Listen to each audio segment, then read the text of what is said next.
pasando en el Senado por la ley ómnibus, pero no son senadores.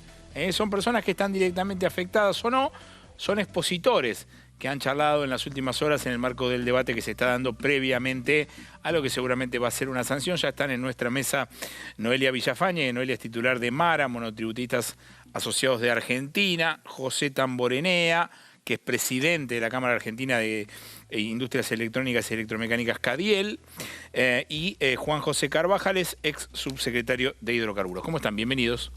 Gracias por invitarnos. Bueno, no tienen por qué. A ver, empieza el que quiere. Cada uno representa un sector muy distinto. Si quieren le dejamos a la dama primero. ¿Cómo llegás, Noelia, a exponer en el Senado? Bien, bueno, justo luego de una tarea titánica que dimos en la Cámara de Diputados, donde a base de súplicas a cada uno de los senadores se logra modificar uno de los artículos del monotributo social, ¿sí? Que en definitiva iba a terminar perjudicando muchísimo. Espera, no vaya tan rápido. Contarle a la gente qué es lo que dice la ley sobre el monotributo social o el paquete fiscal. ¿Sí? Bien, el paquete fiscal eliminaba, o sea, ocasiona muchos perjuicios a los monotributistas y el mayor damnificado era el monotributista social, que es el sector más vulnerable dentro de los monotributistas. Bueno, a partir de que se aprobara esa ley, el monotributista social desaparecía del mapa. Ajá. O sea, en definitiva, ¿Qué es un monotributista social? El monotributista social es aquel que desarrolla una única actividad que para poder aprobarse su inscripción debe estar sujeto a una evaluación socioeconómica y patrimonial que indica su extremo grado de vulnerabilidad social y que aquellas personas que no saben lo que son los artesanos, la persona que vende en ferias, la señora que hace dulces, panificados. La mayoría de los monotributistas sociales tienen chicos con capacidades diferentes que han tenido que peregrinar a las obras sociales para que le den cobertura y hoy están gozando de una prestación de salud gracias a esa cobertura de la obra social. Cuando más o menos consideraban que ya tenían resuelto el tema de la obra social, viene esta ley y los elimina del mapa, algo que esta gente quedó con el corazón en la boca. ¿Cuál es el objetivo de eliminar eso? ¿Cuál es el objetivo de eliminar eso? Nosotros estuvimos hablando con los diferentes diputados, oficialistas y de la oposición desde Monotributistas Asociados República Argentina y preguntábamos justamente porque el impacto fiscal era mínimo, o sea, el ahorro era ínfimo. De hecho, José Luis Aspar, que es el presidente de la Comisión de Presupuesto y Hacienda de la Cámara de Diputados, dijo, el ahorro es, o sea, lo que recauda el Estado con el monotributo es ínfimo, no mueve la aguja del reloj. Entonces, nosotros decíamos, bueno, ¿cuál habrá sido el motivo por el cual lo han querido eliminar? O sea, era la gran incógnita. Sí. Entonces estuvimos, bueno, movilizándonos, hablando con todos los diputados, yendo a reuniones presenciales desde la extrema izquierda hasta la extrema derecha y haciendo una tarea titánica logramos 5 minutos antes de que se debatiera la ley salvar al monotributista social dándole 90 días para que se elimine la figura. Es decir, lo que decía el texto de la ley, que salió con medias sanciones, el monotributista social va a existir hasta luego de 90 días. Durante esos 90 días había compromiso, no estaba por ningún lado escrito, de que se iba a reconfigurar la nueva figura del monotributo social. Hoy lo que hicimos es decir, no queremos esos 90 días. Directamente, ¿cuál es el planteo para eliminar el monotributo social? ¿Cuál es el justificativo? O sea, que nos explicaran por qué. Porque además sacamos un dato que en donde nosotros se lo expresamos a los senadores, le dijimos, si ustedes eliminan el monotributo social pensando que van a tener un ahorro, se van a pegar un tiro en los pies. ¿Por qué? Porque el gasto que van a tener que afrontar en el sistema de salud público, que hoy lo cubren las obras sociales, es mucho mayor al ahorro, porque estamos hablando de chicos con capacidades diferentes, personas que son diabéticos, que la enfermedad de diabetes es carísima, es a precio dólar, y en definitiva le mostramos con datos de que iba a ser mucho más caro el gasto que el ahorro. Entonces, no aceptaron cambiarlo. Aceptaron cambiarlo ahora, hubo un compromiso por parte de La Libertad Avanza, en donde aparentemente reconocen esto y dijeron, bueno, no se va a eliminar al monotributista social hasta, o sea, se va a reconfigurar la nueva figura del monotributo social, pero no se eliminaría. Así que eso fue algo que logramos. Hay otros puntos que nosotros venimos planteando, pero al menos ese, que era el más fuerte, logramos modificar. Bien. Juan José, si puede explicar brevemente para el que están mirando, ¿qué hay vinculado a la cuestión energética en la ley Ómnibus? ¿Y por qué vos hablaste en el Senado? Hay un gran capítulo de reforma de todo el sistema hidrocarburífero nacional que data de 1967, ¿sí? Y que tiene una regla por antonomasia, que es que la prioridad de abastecimiento es del mercado interno. Bien. Esa regla se respetó siempre. Quiere decir que las exportaciones van a ser de excedentes. Si hay petróleo que sobra, se exporta. Si hay gas o combustibles. ¿Cómo pasa con un montón de mercadería? Exactamente. Y para hacerlo necesitas una autorización del Estado. Bien. ¿Cuál es el cambio radical que quiere hacer el gobierno? Bueno, la producción y la comercialización de hidrocarburos van a ser libres, ¿sí? No se va a requerir más una autorización. O sea, si a vos te conviene exportar, exportás. Exactamente. Es decir, se pierde esa prioridad que se traduce siempre en la búsqueda del autoabastecimiento, ¿no? Con tus propios recursos satisfacer tu propia demanda. Te pregunto igual que le pregunté a Noelia, ¿por qué el gobierno tomó la decisión de hacer eso? Porque está en base a su ideario, ¿no? ¿Qué quiere decir? Que la prioridad la va a tener la iniciativa privada. El mercado se va a regular, va a disponer producción, va a disponer cuáles son los mercados a satisfacer y a qué precio. Este era el esquema original, pero el proyecto de ley de base volvió, ahora tenemos una nueva versión y ahora apareció una modulación a ese cambio, que es que la Secretaría de Energía va a dar una no objeción a esa exportación. Es decir, el exportador le dice quiero exportar un buque de crudo y la Secretaría de Energía tiene 30 días para oponerse, incluso por razones económicas. Es decir, que se mantiene una carta, ¿no? Discrecional en cabeza del Estado. Lo que pasa es que si la decisión inicial era que exporten lo que quieran, bueno, ¿por qué irían de prohibirlo ahora, bajo esa normativa? Sí, bueno, yo creo que por algo apareció, ¿no? Que se dieron cuenta que tenés que tener alguna llave para tal vez circunstancias específicas, alguna cuestión crítica a nivel internacional, alguna coyuntura particular. Así que ese es el gran cambio que hay en hidrocarburos dentro de todo un andamiaje donde prima la iniciativa privada. Vos en tu exposición, ¿qué marcaste? Bueno, que hay que, digamos, porque ¿qué hay detrás de esto? Un paradigma de abundancia. Tenemos vaca muerta, tenemos recursos que nos exceden a nuestra propia demanda por décadas, pero yo digo, independientemente de eso, tenemos que primero satisfacer la demanda interna, buscar las condiciones para que eso sea así, demanda actual y demanda futuro. Por ejemplo... Bueno, ahora la crisis te ayuda un poco, ¿no? Eso. Y la recesión baja, entonces claro, eso favorece que se pueda exportar más. En el invierno las industrias van a consumir menos recursos. O sea, no vas a tener problemas de faltantes eso es hogares. Dentro de las condiciones actuales. ¿A qué puede aspirar Argentina? Es a producir mucho más petróleo y gas y exportarlo, ¿sí? Con destino a exportación. Y eso te liga a la segunda cuestión, que es el RIGI, ¿no? Y el GNL. El régimen de inversiones. El régimen de inversiones y cómo eso te ayuda a desarrollar proyectos de gran envergadura, 5.000, 6.000, 8.000 millones de dólares de una planta de licuefacción para exportar los barcos de GNL que hoy traemos en invierno. José, obviamente ustedes sacaron un comunicado en las últimas horas de Cadiel diciendo no queremos al RIGI. Supongo que tu exposición fue sobre ese tema. Sí, puntualmente, y tuve la oportunidad de escucharlo con José, que fue muy didáctico, llevó su barquito, su cosita, su regla, habló de la flexibilidad y me encantó porque... ¿Cuánto tiempo les dieron para habló mucho a la gente? 10 minutos. Ah, claro, lo mismo que se hacía, es muy poco. Tuvimos un poco más, Yo tuve, la ronda de preguntas se abría. Claro, la rueda de preguntas se pudo aprovechar y exponer un poco mejor. Sí, el comunicado es ese, nosotros queremos un régimen de inversiones. No es que no lo queremos, lo favorecemos, pero queremos que tenga la lógica y la coherencia que tienen el resto de los países del mundo. Sabemos las necesidades que tiene el país, sabemos que tenemos necesidad de divisas, sabemos que tenemos necesidad de crear trabajo, necesidad de crear fuentes de producción en las provincias, que sea federal. Cuando vos mezclás todo, superávit fiscal, que no querés tener déficit, y buscás todas las cosas, decís, bueno, genial, un régimen de inversiones.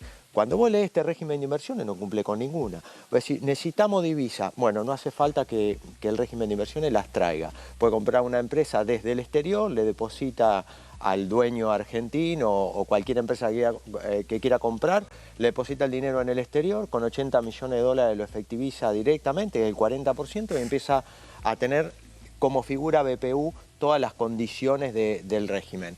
Entonces el dinero quedó afuera, no se trajo. No, al tercer año no tenés obligación de liquidar divisas, con lo cual las divisas se van todas, no quedan en el país. Un poco lo que dice Diego, es como no tenés primero el mercado interno, no en este caso. Entonces no cumple con eso.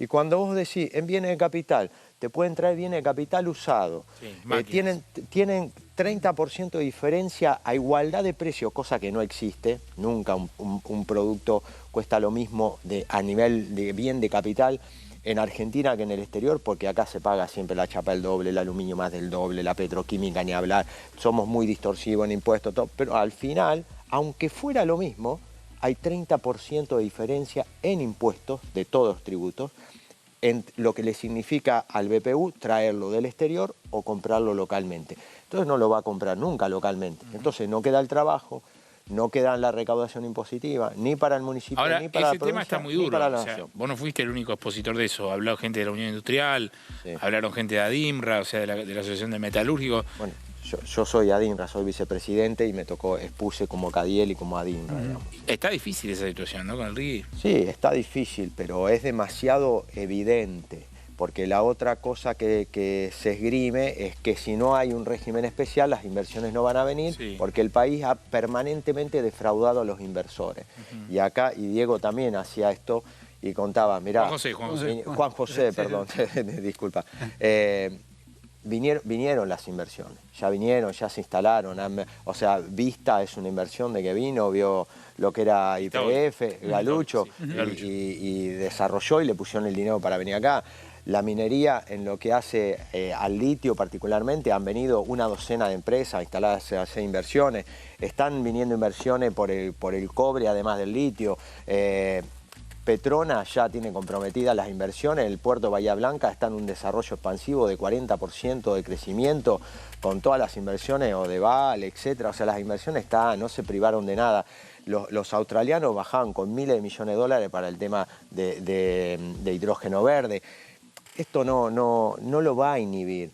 No hay que darle sobre condiciones, o sea, regalarle las cosas. Las diferencias son muy grandes. 30 años, yo digo, en 30 años ni siquiera vamos a ver si van a existir las baterías de litio. Ahora voy a ir con Juan José, pero yo estaba pensando en el caso tuyo, digo, cuando vos ves estos quilombos que tienen ellos, decís, bueno, lo mío no es tan grave, o más o menos. No, pasa que lo mío justamente es el sector más vulnerable. Claro.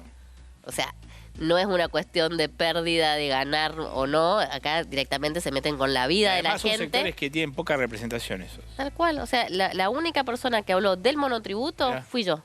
O sea, porque soy la titular de Monotributistas Asociados República Argentina, la única asociación nacional que hay de monotributistas. ¿Qué tenés en esos números que tenés ahí? Justamente lo que les marcaba a ellos con respecto a qué cantidad habían de monotributistas sociales y marcarles el número. Entonces yo les decía que habían 617.792 monotributistas sociales, que con sus adherentes llegaba a 1.204.097, como para que vieran que manejábamos datos exactos. Sí.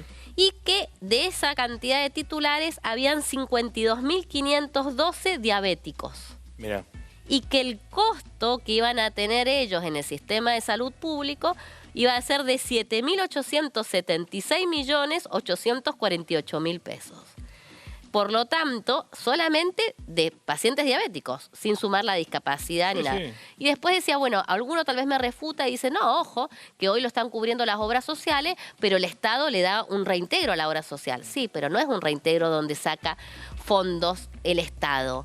El reintegro que le da es del Fondo de Redistribución Solidaria, que está conformado por aportes privados de aquellos que aportan a las obras sociales, que la superintendencia los administra, pero que no es plata del Estado. Ahora, al ir esta gente al sistema de salud público, iban así consumir gasto, iba a ser un gasto público del Estado, porque ya no iba a ser un fondo solidario de redistribución. Entonces, por lo tanto, les marqué los números para que entendieran, como dije, que la medida, la persona que había hecho el Excel, diciendo, oh, nos vamos a ahorrar esto, que era el 0,00003% del PBI, después decir, che, está bien, te ibas a ahorrar eso, pero no analizaste el gasto. ¿Alguno se negaba a hacerlo?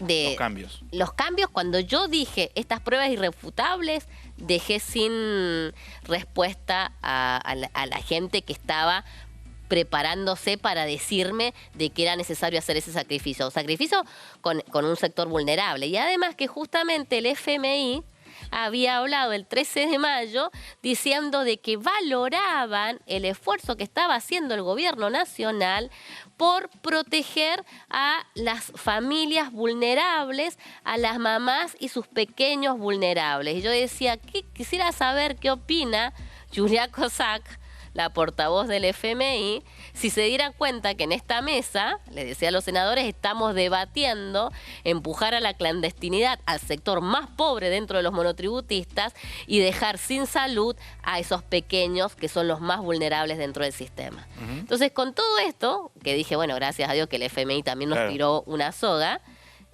yo creo que ya no tenían argumentos. El resto de los puntos que marcamos, ahora hay que tratar de convencerlos. Sí, yo igual, si fuera vos, esperaría a ver qué pasa, ¿no? Porque, viste que en las votaciones han pasado cosas raras. Y sí. Yo voy a seguir peleando. No te quiero quitar la esperanza. Lo que digo, viste que viene raro el tema, ¿no? Hacen una cosa, dicen otra. Ahora, Juan José, acá yo me anoté un montón de cosas que están vinculadas al tema energético. Me gustaría que expliques un tema que es el de Chevron, porque cuando surge la situación del RIE, muchos dicen, bueno, pero ojo que el kirchnerismo, bueno, vos citabas a Galucho, estuvo en un acuerdo donde le dio una cantidad de facilidades a Chevron, que en ese momento creo que eran 2.500 millones de dólares, que finalmente los puso. ¿Cuál es la diferencia entre ese acuerdo y esto? No hay diferencias de fondo, pero lo importante es quién lo lleva adelante. Y déjame explicar a nivel conceptual, porque me parece que hay una línea de comunicación, ¿no? Cuando hablas ahí de ayudas sociales, asistencia, planes, etcétera, ¿cómo se liga con esto? ¿Qué es el RIGI o RIGI? Sí. Lo importante es la primera I, régimen de incentivo. Entonces, tratemos de entender eso. ¿Qué es un régimen de incentivo? El presidente Milei tiene dos figuras que admira en nuestro país. Sí. Alberdi y Menem, ¿no? Que lo acaba de homenajear. Pero este régimen de incentivos está basado en estas dos figuras, pero no en lo que él rescata de estas dos figuras. No en el Alberdi liberal ni en el Menem neoliberal. Y te voy a explicar por qué. Alberdi escribió las bases, que él por eso le llama este proyecto de bases, y otro libro que se llama Sistema Económico y Rentístico de la Confederación, junto con quien fue el primer ministro de Economía, Mariano Fragueiro, que tiene otro libro, Organización del Crédito, idearon una cláusula que está en la Constitución. Originalmente en la Constitución histórica, ¿no? Artículo 67, inciso 16, hoy 75, inciso 18, que es la famosa cláusula del progreso, la prosperidad o el bienestar.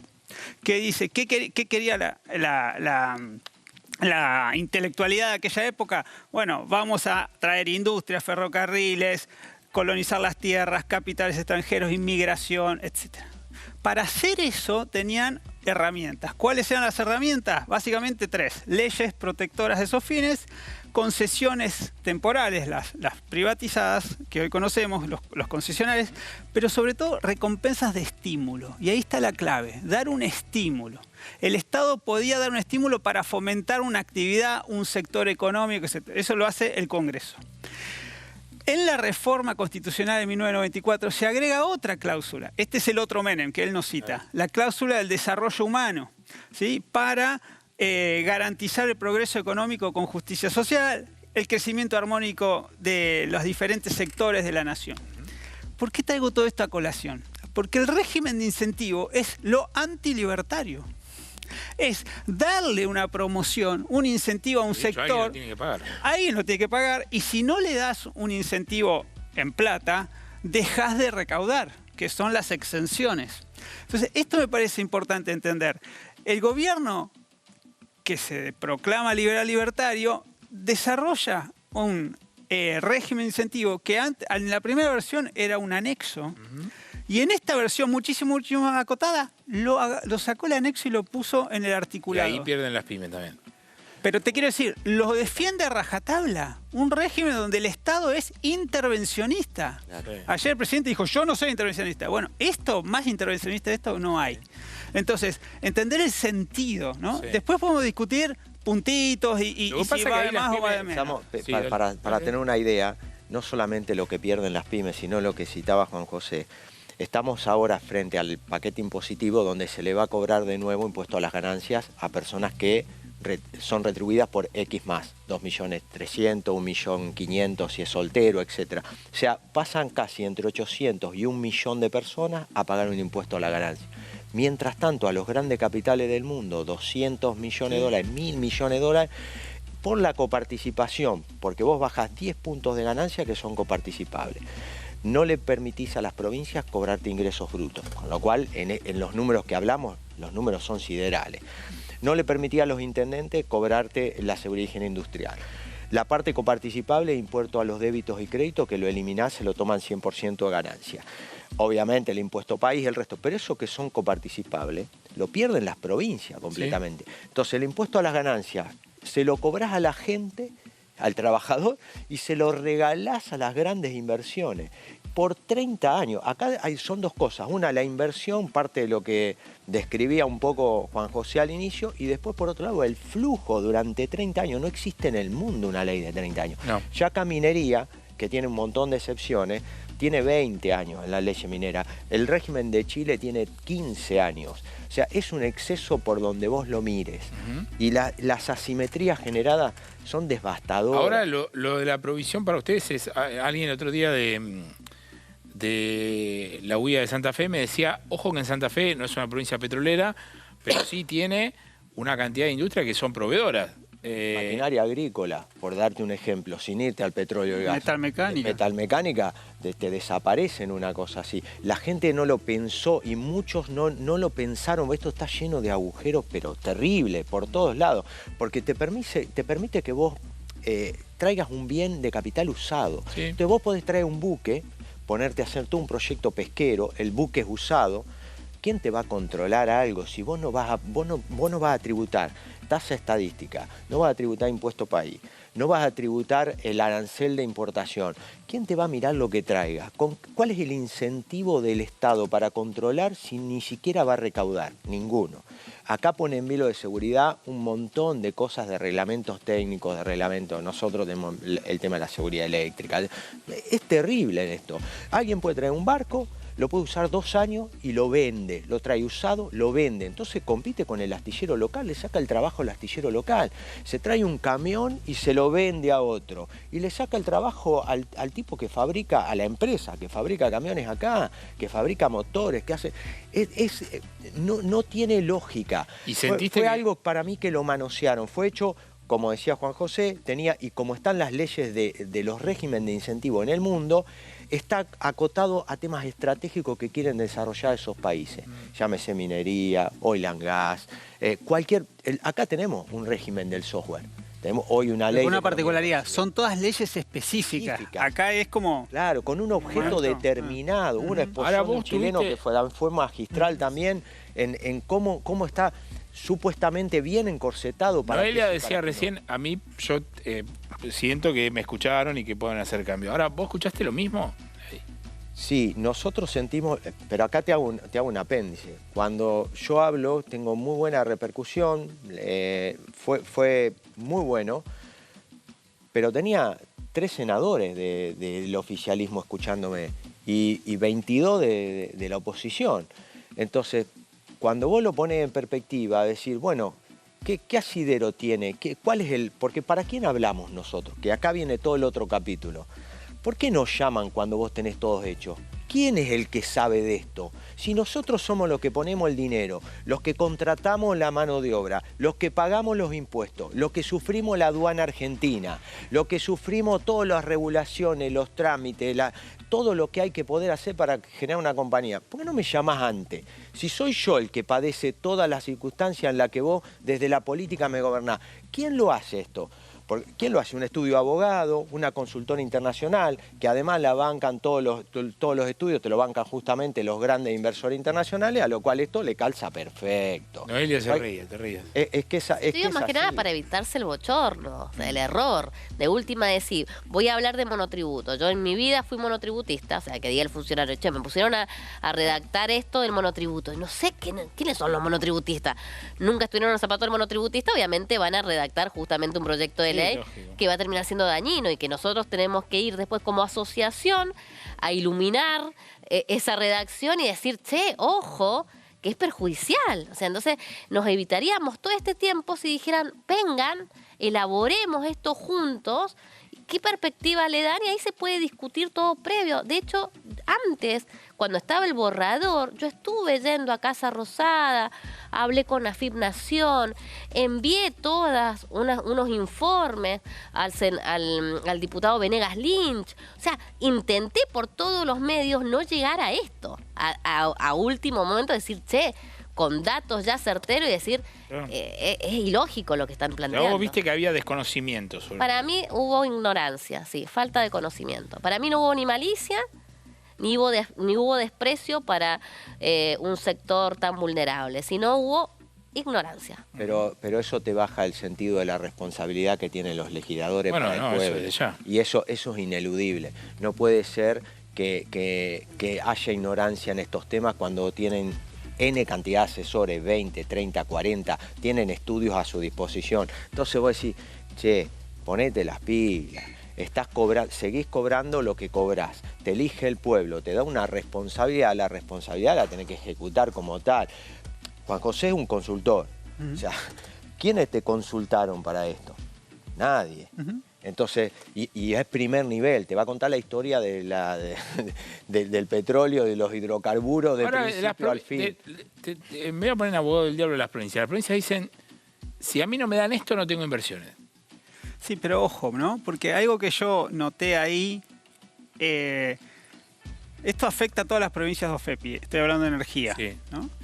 Y ahí A los tenés, productores de petróleo. sí, senadores oficialistas y de oposición, Sí. y todos están atentos a esto, Sí. ¿no? Porque saben que después pueden tener consecuencias de sus provincias. Por ejemplo, YPF anunció que se va de todas las cuencas convencionales. Sí. Bueno, este régimen no dice nada al respecto. O sea, saben que de acá no las va a ayudar. Y eso puede ser, digamos, un cimbronazo para muchas regiones. Te agrego algo más. ¿Quién no es otro que da una ley de estímulo como esto, pero que le agrega cuestiones como las que estamos hablando, incluso de transferencia de tecnología, ¿no? Desarrollo, ¿no? Estados Unidos tiene una ley de promoción de las energías renovables que es una ley de estímulo, una ley de desarrollo industrial. Y nosotros acá el tema ambiental no lo vemos, el tema tecnológico no lo vemos, pasa desapercibido para un régimen como este. Y tenemos casos de éxito como Fortín de Piedra. Más de 1000 empresas pymes argentinas aportando a Fortín de Piedra. O sea, desarrollos locales, inversiones en bienes de capital, metalmecánica de todo tipo, que es lo que nosotros sabemos y desarrollamos. Y un proyecto exitoso donde está la inversión. Se acaba de construir un gasoducto Néstor Kirchner en tiempo récord. Y ya se abasteció, se llenó, se completó todo. ¿Qué pasó ahí? Que funcionó todo como un relojito. Cuando hay voluntad, las inversiones vienen, está la renta extraordinaria, se puede analizar. Vos decís, mira, liquidame el 70% afuera, déjame el 30%. Y un dato más, acá. eso, 70-30. Los esquemas de los 90 no tenían tanta liberalidad. Tenían un 70-30, eran graduales. Acá a partir del tercer año vas al 100% de puedo exportar y me quedo con los dólares afuera, no los tengo que integrar, no pago derechos de exportación, entonces el Estado no recauda. A partir del tercer año y después te quedan 27 años más. 27. Entonces es como demasiado radical en ese sentido y por lo que uno puede hablar y recoger opiniones, las empresas no pedían esto. Mira. O sea, es como que... Tengo un poquito de tiempo, pero una última idea a cada uno. ¿Noelia? Bueno, nosotros que esperamos, además de justamente esto del monotributo social, es no ocasionarle daño al resto de los monotributistas, porque el proyecto de ley es necesario realizarle varias modificaciones, lo dejamos planteado, bueno, y esperamos de que nos convoquen justamente para modificar esto. Juan José. Argentina necesita crecer, necesita exportar. El proyecto de GNL es una gran noticia para nuestro país, de la mano de Vaca Muerta, pero el RIGI necesita complementaciones. Completamente de acuerdo con Juan José. Necesitamos transferencia tecnológica, I+D local, una especie de desarrollo de proveedores, tener una cuota de exportación. Este RIGI no funciona. 30 años un exceso, Eso hay que analizarlo. Prefiero, te doy 10, hiciste las cosas bien, te lo renuevo, dame inversiones nuevas. Hiciste las cosas mal, ¿para qué te voy a dar? Te voy a regalar otros 20. Te controlo, tengo una herramienta de control, el Estado y las provincias. Tenés pasivos medioambientales, me los tenés que corregir, si no, no volvés al negocio. Bueno, esas son herramientas que tiene el Estado que las tiene que considerar. Tienen buenas ideas, deberían ser senadores. Somos senadores con C. Pero, digamos, podrían hacer un enroque, los ponen a usted un ratito, piensan la cosa mejor y nos evitamos todo este quilombo que hace 2 meses estamos debatiendo algo que parece que no tiene salida, pero ustedes están planteando acá que la tiene. Gracias a los tres por haber venido. Bueno, me voy a ir a la pantalla porque reapareció Mauricio Macri, el ingeniero, vuelve a tomar la